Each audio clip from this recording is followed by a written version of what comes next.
Hello guys, நம்ம auto சவாரி daily எவ்வளோ ஓட்டுறோன்னு சொல்லிட்டு நம்ம வீடியோ போட்டுட்டு இருக்கோம். இப்போது இன்றைக்கியோட ஏர்னிங் எவ்வளோ போட்டிருக்கோன்னு நம்ம பார்க்கலாமா? சரிங்களா, வாங்க பார்க்கலாம், வீடியோக்குள்ளே போகலாம். தென் நம்ம சேனலுக்கு புதுசாக வரவங்க சப்ஸ்கிரைப் பண்ணிக்கங்க. நம்ம டெய்லி ஏர்னிங்கை பார்க்க போகிறோம்.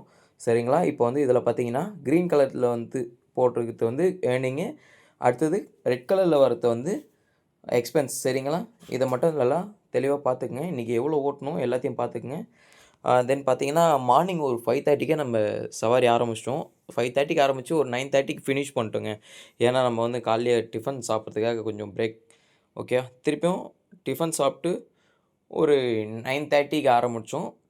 1:00 ஃபினிஷ் பண்ணோம் மதியம். சரிங்களா, அதுக்கடுத்து ஒரு 1:30க்கு நம்ம வீட்டுக்கு போயிட்டு அங்கே ரெஸ்ட் எடுத்துகிட்டு வீட்டிலேருந்து நம்ம திருப்பியும் ஒரு 6 மணிக்கு தான் கிளம்புனோம். கேஸ்லாம் ஃபில் பண்ணிட்டு 6 மணிக்கு கிளம்புனோம். ஒரு 12:10க்கு தாங்க ஃபினிஷ் ஆச்சு கடைசி. ஏன்னா செம முகூர்த்தம். அதனால் நல்லா ரொம்ப ஹெவியாக புக்கிங் வந்துக்கிட்டே இருந்தது. நம்மளும் கரெக்டாக சவாரி தொடர்ந்து எடுத்துருந்தோம். எந்த ஆர்டரும் கேன்சல் பண்ணலங்க. அதனால தான் நம்மளுக்கு ஆர்டர் அதிகமாக ஏர்னிங்கும் அதிகமாக பண்ண முடிஞ்சுது. சரிங்களா, டோட்டல் எக்ஸ்பென்ஸு இன்கம் எவ்வளோ ஆச்சுன்னு பாருங்கள். ஓகேவா, என்னோட எக்ஸ்பென்ஸ் மட்டுமே ரூ. 1175 இருந்துச்சு. ஏன்னா நம்மளுக்கு நிறைய ட்ரெஸ்ஸு வீட்டு செலவே நிறைய இருந்தது.